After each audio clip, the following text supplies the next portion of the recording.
Cutiá, cutilá, cutier, cutimá, cutiná.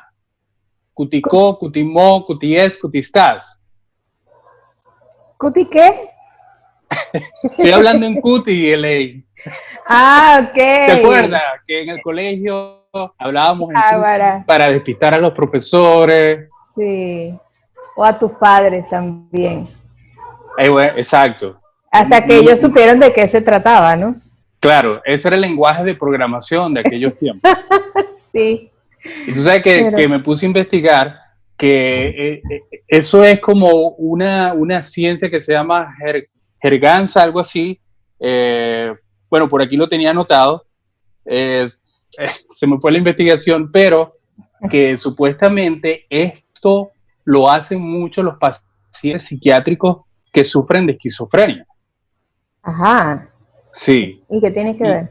Bueno, me imagino que esos pacientes tratan también de comunicarse entre ellos en clave, no sé, algo así, qué sé yo. O sea, Okay. quizás nos volvimos esquizofrénicos y no lo sabíamos. No lo sabíamos, sí.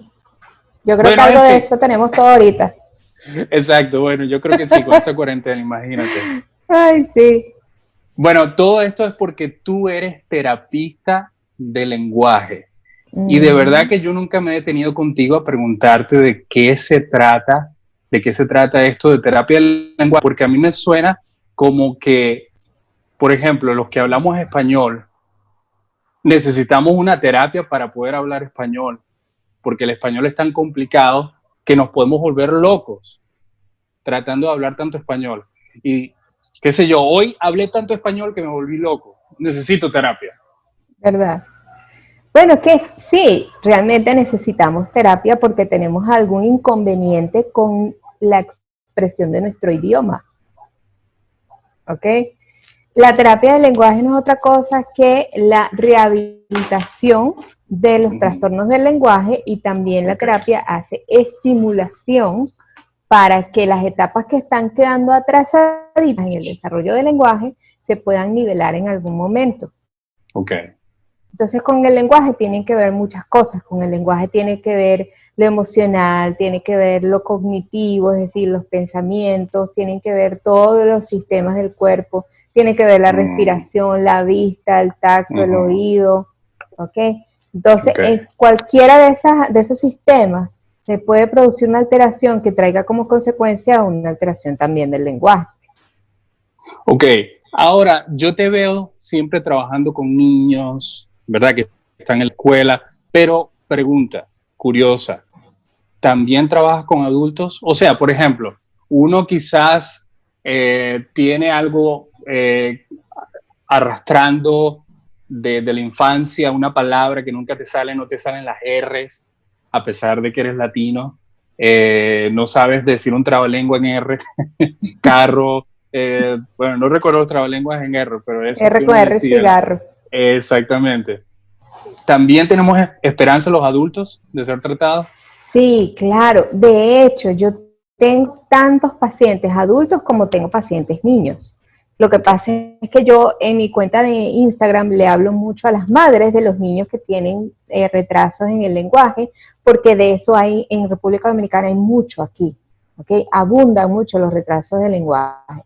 Pero también yo tengo pacientes adultos. La mayoría de mis pacientes adultos tienen una disfonía, es decir, una alteración en la voz producida por algo que les ocurrió en las cuerdas vocales, bien sea por unos nódulos, unos pólipos o una alteración funcional, o sea, las cuerdas vocales están intactas, pero la voz no sale bien. Entre ellos tengo cantantes, docentes, la mayoría son docentes, he tenido comunicadores, conferencistas, he tenido locutores y he tenido niños también con problemas de voz. Y lo que tú dices de la pronunciación, pues mira que sí se trabajan, se pueden rehabilitar los trastornos de la dicción o de la pronunciación cuando somos adultos. Por ejemplo, una R. Un adulto que no dice la R es porque de niño nunca lo aprendió, no tuvo la oportunidad de hacer terapia, o la terapia no lo funcionó, la terapia no fue efectiva, muchas cosas. Pero los adultos han aprendido a convivir con la falta de la R. Ok, han creado sus propios mecanismos de defensa. O puede ser que ya le restaron importancia, o sea, hablan y no les importa que no se escuche la R. Puede ser también que hayan aprendido a sustituir las palabras con R por otras que no son con R. Por ejemplo, no dicen carro, sino que dicen auto o coche, dependiendo del país donde estén. Ok. ¿Sí? Se ahorran la palabra carro. Entonces así pues se escucha más bonito. Y en los adultos pueden ocurrir muchas cosas, Elías. En los adultos pueden ocurrir, por ejemplo, accidentes cerebrovasculares que ocasionan un problema grave del lenguaje, como lo es una afasia. Eso se llama afasia. Pueden ocurrir disartrias también, cuando la lesión es un poco más leve. Pueden ocurrir problemas de la deglución, ¿ok? Pacientes de Alzheimer avanzados suelen tener problemas con la deglución. Esos pacientes también hay que rehabilitarlos un poco para la fluidez, porque en el Alzheimer también se altera la fluidez. Y pueden pasar muchas cosas mientras que nosotros estemos vivos. Se puede alterar en algún aspecto del lenguaje y los terapeutas del lenguaje estamos para eso, estamos para rehabilitar cualquiera que sea la edad, no importa la edad. Y hay muchas personas que no se imaginan, por ejemplo, cómo uno puede hacer con un niño pequeñito. Antes se decía que había que esperar hasta los 4 años para iniciar una terapia, porque antes de los 4 del bebé el niño era muy pequeño como para trabajarlo, pero hoy en día, gracias a Dios, eso ha cambiado. Yo he tenido pacientes de 1 año, he estimulado bebés de 6 meses, muchos pacienticos me han llegado de 2 años, 2 años y medio que necesitan estimular ese desarrollo del lenguaje. Entonces, sí, a cualquier edad se puede trabajar el lenguaje. Eso te iba a preguntar, porque ¿a qué edad el padre debería ya prestarle atención al lenguaje del niño? Porque vamos a estar claros, el niño empieza pronunciando las palabras y de hecho los padres, sobre todo en las familias latinoamericanas, se ve mucho eso, de que la técnica esta, sobre todo de las mamás, que aplican, ay, mi niño chiquitico, y ese es el primer lenguaje que yo aprendo. Y yo a veces digo, pero ¿por qué no le pronunciamos bien desde el principio? Y los niños, de hecho, empiezan a hablar así, niña, mami, dame tete también, y zapato en vez de zapato. Pero ¿desde qué edad el padre debería ya empezar a prestarle atención a cómo el niño pronuncia y todo eso? A cómo el niño pronuncia, pues desde el año, porque hay hitos, hay cosas que marcan el desarrollo del lenguaje, pero inclusive a los 6 meses, esa es una edad muy importante, porque a esa edad es que el niño empieza a balbucear. Y hay que conocer entonces cuáles son las características principales del lenguaje a las edades que son importantes para saber si podemos estar en presencia de un retraso o de un trastorno. Porque, ¿qué sucede? Los niños, por ejemplo, que nacen con alguna deficiencia auditiva que no ha sido detectada, son niños que van vocalizando y a los 6 meses empiezan a balbucear, pero muchas veces ese balbuceo se detiene. Es decir, el niño del balbuceo pasa a las sílabas y de ahí arranca a las primeras palabras. Pero ese proceso a los 6 meses, cuando hay una pérdida auditiva, suele detenerse, porque no hay feedback auditivo. ¿Okay? Nosotros nos retroalimentamos. El bebé se oye y le gusta y eso hace que él produzca más sonido porque le produce placer. Entonces, cuando ese feedback no se produce, el niño no tiene ningún reforzamiento y deja de balbucear. Ese es un gran signo de alerta.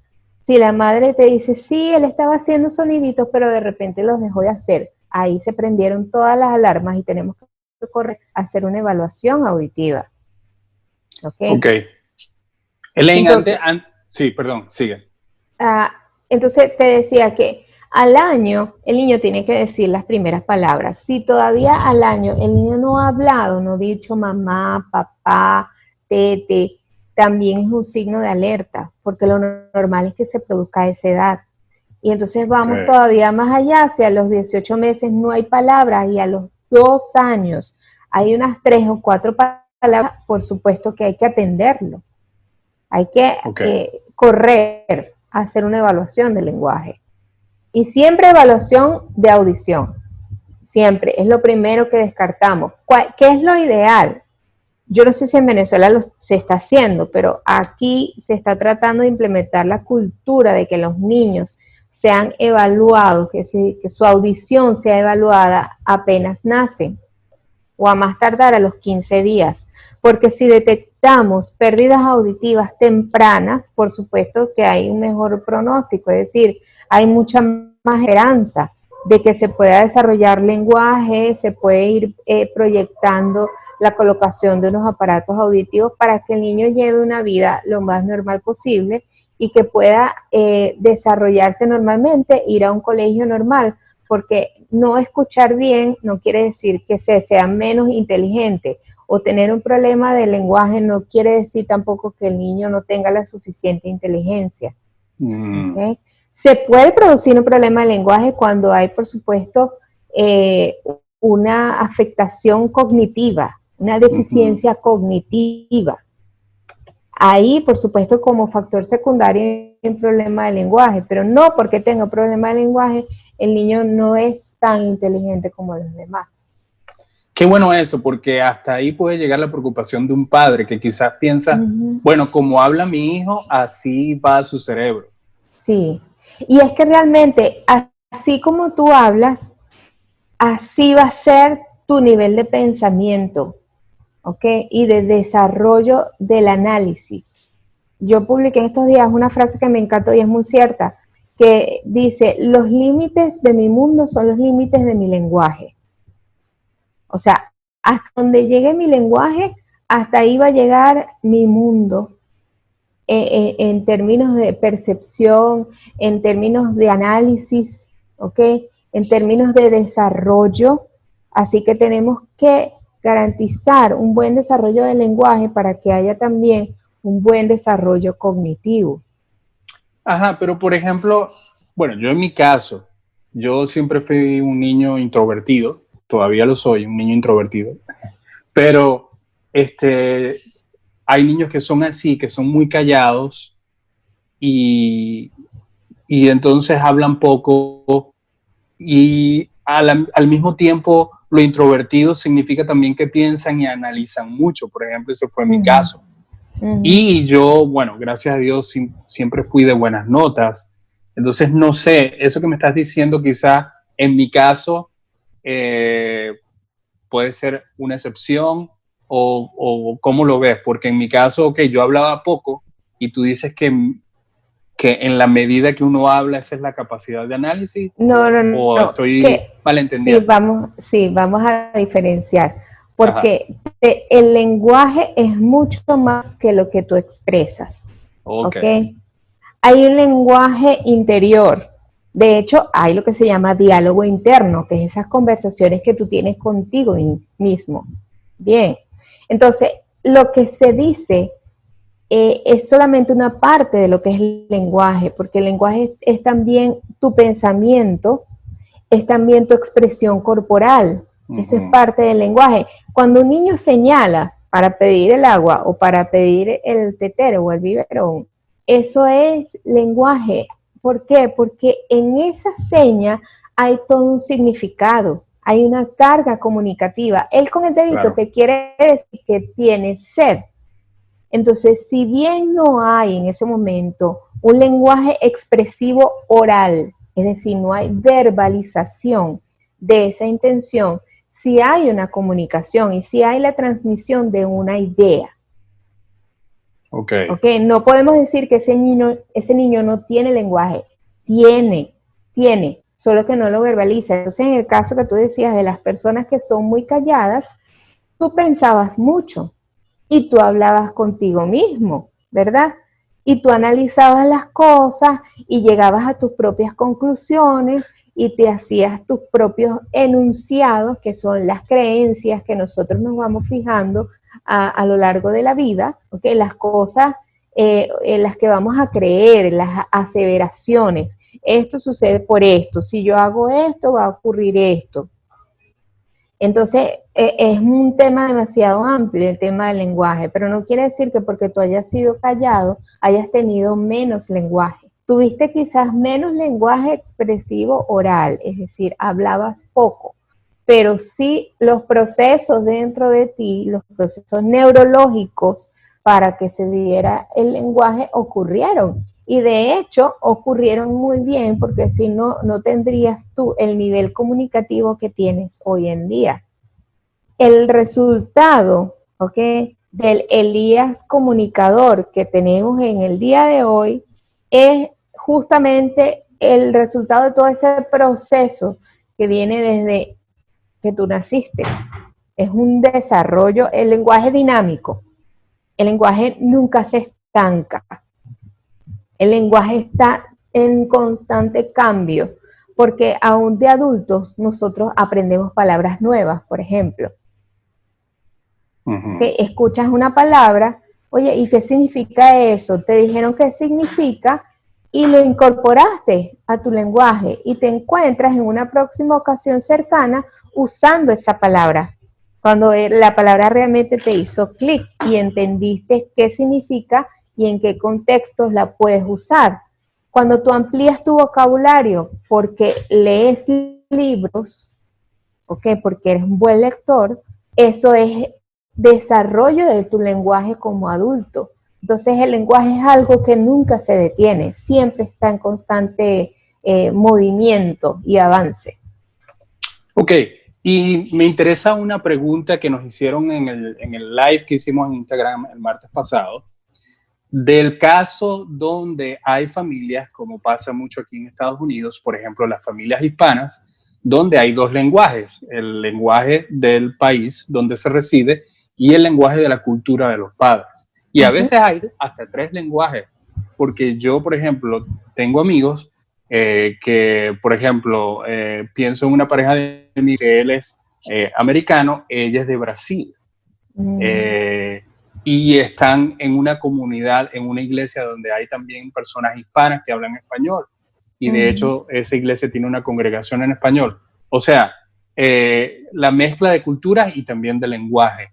¿Qué recomiendas tú a estas familias hispanas donde los niños van a la escuela y hablan inglés, pero en casa a veces se preguntan, bueno, ¿qué debería hacer? ¿Debería seguir hablando inglés o debería hablar español? ¿Qué es lo mejor? Yo lo que recomiendo es que dejen que el niño aprenda el idioma del país donde están, porque ese niño va a estudiar en ese idioma. Ese niño se va a enfrentar a unos textos en ese idioma. Si están en los Estados Unidos o cualquier país donde se hable inglés, el niño necesita manejar el inglés, ¿ok? Porque si hay una perspectiva de vida de años allí, pues hay que manejar el lenguaje de esa sociedad. Y entonces acuerden en casa qué idioma secundario se va a manejar. Y no limiten al niño, porque está demostrado que los niños en condiciones normales pueden aprender hasta 2 y 3 idiomas simultáneamente. Es decir, ese cerebro está nuevecito y esas neuronas hacen conexión muy, muy rápido. Que de hecho la neuroplasticidad ya está demostrado que no termina nunca. Nosotros nos morimos con un cerebro que hace nuevas conexiones neuronales todo el tiempo. Por supuesto, en la que vamos envejeciendo, ese proceso es más lento, pero cuando somos niños, eso es una esponjita nueva, como decimos nosotros, ¿no? Absorbe todo. Entonces, sí se pueden aprender 2 idiomas simultáneos, inclusive 3, pero es una cuestión de consenso entre papá y mamá, qué idioma se va a manejar en la casa y también apoyar el aprendizaje del idioma de ese país. Ahora, fíjate algo muy curioso con respecto a eso, porque cuando se padece, por ejemplo, de un autismo, ¿okay?, hay niños que tienen la condición de autismo y que son hispanos, pero que en el colegio les enseñan inglés, o que ellos por internet, los que manejan el internet, porque lo manejan desde muy pequeño, empezaron a ver videos en inglés y muñequitos en inglés, comiquitas en inglés, programas de niños en inglés y aprenden inglés. Y entonces desarrollan más lenguaje en inglés que en español. ¿Qué hacemos? O sea, ¿qué es lo que nos interesa? Nos interesa que se desarrolle la comunicación. Si él se maneja mejor en inglés, Entonces vamos, papá y mamá, a aprender inglés también. Yo tengo un pacientico que él de repente me salta con cosas en inglés y yo me pongo a hablar en inglés con él, porque a mí me interesa comunicarme con él y a él le gusta cuando yo hablo en inglés con él. Le encanta. Entonces, eso me ayuda a mí a hacer empatía y a hacer rapport con el niño. Entonces, esto es una cuestión de es mucha conversación, ¿ok? Y de reflexión. Yo, por cierto, tengo una experiencia muy bonita aprendiendo a hablar, que es la parte que más me ha costado, hablar inglés. Escribirlo bien, leerlo bien, pero hablarlo es lo que más me ha costado, dándole clases a niños de música en inglés. Entonces yo preparaba la clase, me leía el libro, me lo estudiaba, hasta me lo aprendía de memoria, para que cuando llegara a la clase ya el contenido se me hiciera familiar todo en el idioma inglés. Y al hablar con ellos, pues es más fácil porque tú sabes que los niños en cuanto al lenguaje son más pacientes. Hasta recuerdo uno que yo pienso que él va a ser comediante, porque él llegaba, era un niño muy alegre, un niño que tocaba guitarra, y él siempre llegaba con chistes, pero la pronunciación de él era muy buena y de verdad me hacía reír mucho. Y yo le decía a su mamá, wow, este niño va a ser comediante y además músico, bueno, increíble. Imagínate todo lo que puede llegar a ser. Entonces, también te quería preguntar algo. El papel de la música, porque nosotros tuvimos la bendición de que nuestros padres nos pusieron muchísima música de muchos estilos y de hecho estábamos recordándolo otra vez que nos aprendimos la tabla de multiplicar con unos discos que tenía mi papá. Y de verdad sí fue que yo me aprendí la tabla, o sea, en el examen a mí me sonaba ver ese disco cuando estaba respondiendo el examen. A mí entonces, también. Y comiquísimo, porque entonces los discos eran LP, ¿verdad? El disco de acetato. De acetato. Y cuando lo devolvíamos, era la tabla de dividir. Exacto, pero tenía doble propósito el disco. ¿Qué papel podría tener la música en el lenguaje de los niños? La música es fundamental, es sumamente enriquecedora. Yo uso mucho la música porque, como tú dices, nosotros crecimos en ese ambiente lleno de música. Es que nosotros apenas nos montábamos en el carro y escuchábamos música porque era muy difícil que mi papá fuese manejando sin música. Sí. Y nosotros crecimos escuchando buena música, además. Yo pienso que eso fue sumamente importante. Porque hablo de buena música en el sentido de que había variedad de ritmos, variedad de estilos, y uno creció con, bueno, tú y yo crecimos con ese oído como desarrollado y con ese gusto musical de quizás lo complejo, ¿no? Lo complejo, lo bien hecho. Entonces, la música sí siempre ha formado parte de mi vida y por supuesto forma parte de la profesión. La música ayuda a los niños a aprender palabras nuevas, ayuda a los niños a pronunciar mejor y ayuda también a tener mucha fluidez, ¿okay? Porque la música es ritmo y el lenguaje también tiene su ritmo. La música tiene melodía y el lenguaje también tiene melodía. Inclusive en los casos de rehabilitación de la voz, yo al final de tratamiento también incluyo la música, porque la voz cantada me ayuda con la voz hablada. Con la voz cantada se desarrollan niveles de resonancia que me van a ayudar para que la voz hablada tenga mayor proyección. Exacto, eso te iba a preguntar, porque entonces cantar le ayuda al niño también a desarrollar su lenguaje, porque ahora pienso esto. Yo tuve el privilegio como músico de trabajar con un artista muy reconocido, al que pues quizás poca gente sabe que él es tartamudo y se dan cuenta es cuando él da una entrevista, porque la realidad es que mientras yo estuve, por lo menos yo, nunca le escuché un trastabilleo, nunca le escuché que se le olvidara la letra, nunca le escuché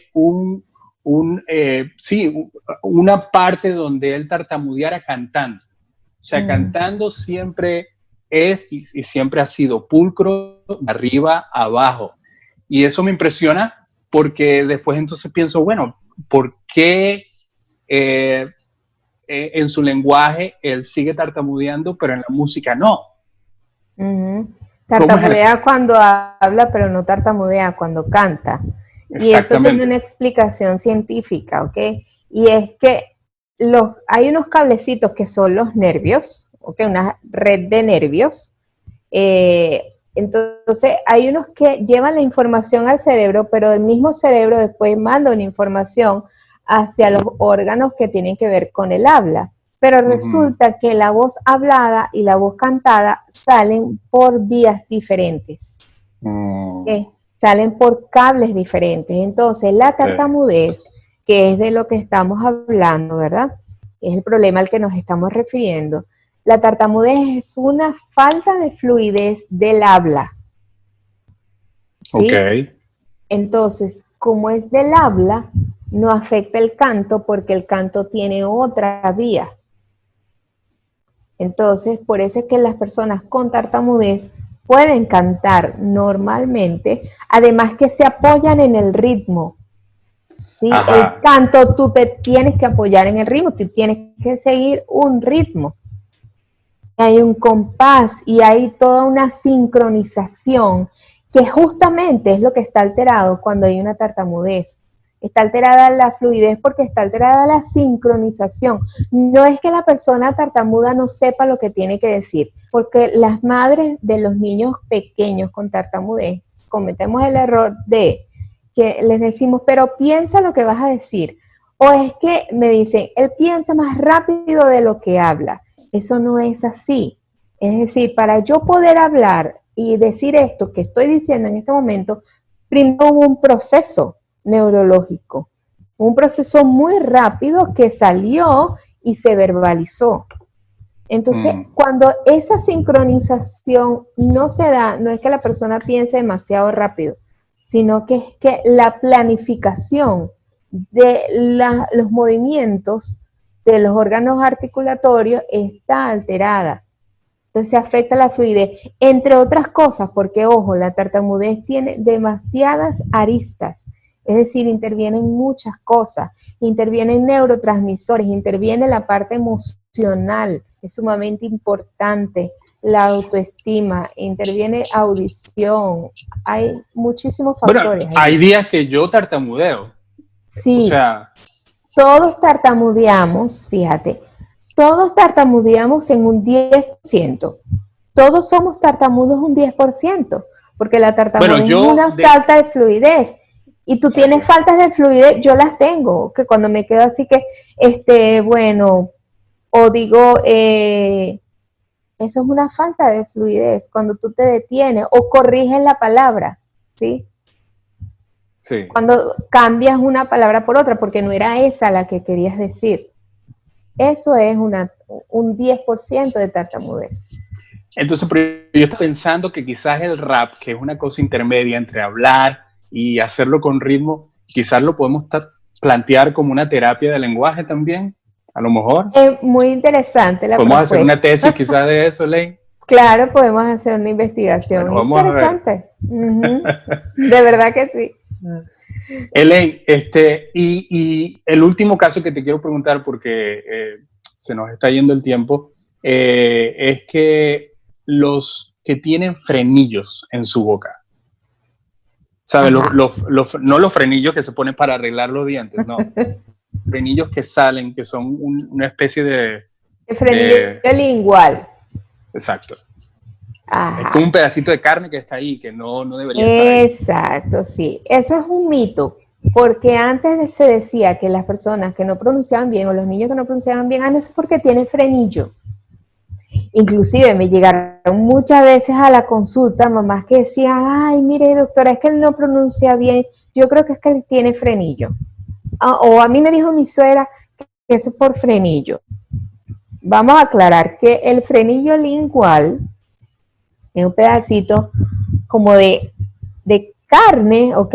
Como si fuera un cuerito, sí, que está debajo de la lengua, que todos lo tenemos más grande o más pequeño. Lo que pasa es que cuando es muy grande, él retiene el movimiento de la lengua, no deja que la lengua salga del límite hasta a veces de los dientes o de los labios, ni que la lengua suba y toque el paladar. Ok.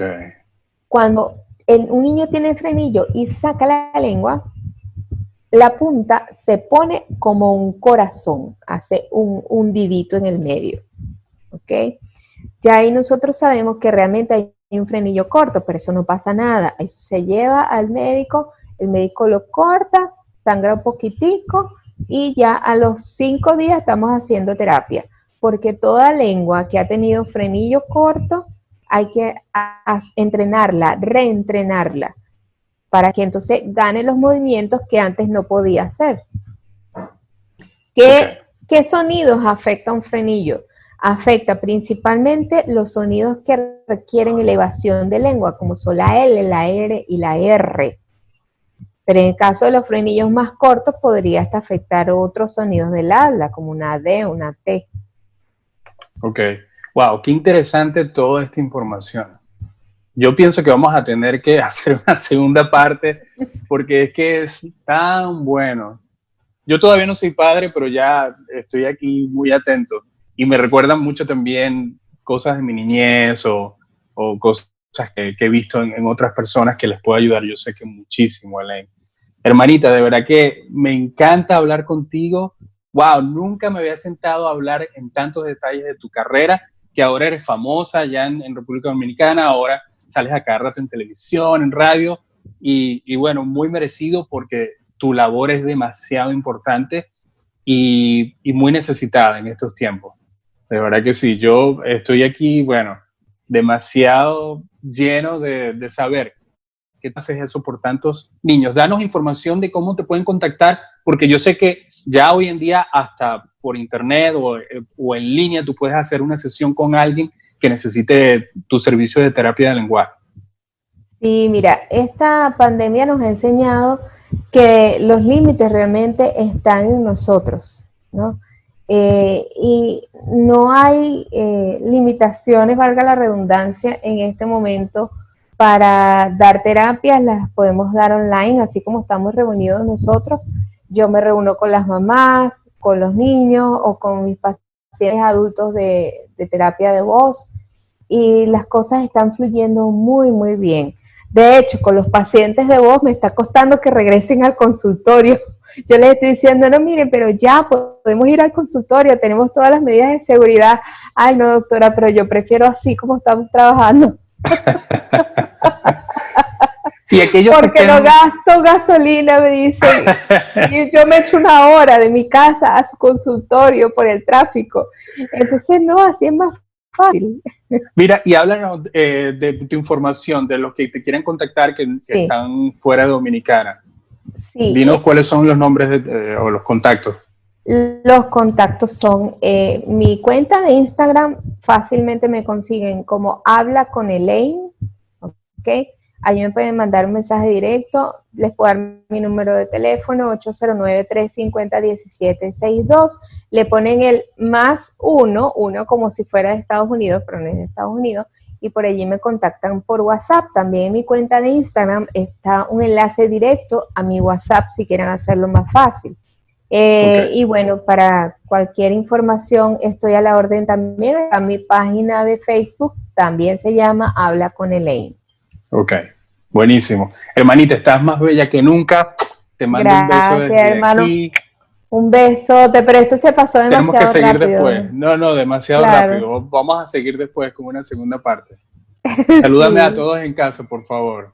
Con gusto, Elías. Un abrazo. Yo también. Mira, pero tenemos que darnos un abrazo como que le diste a Eliana. Ah, bueno, exacto. Sí. Dale. Abrazo. Abrazo a todos. Chao, hermana. Chao.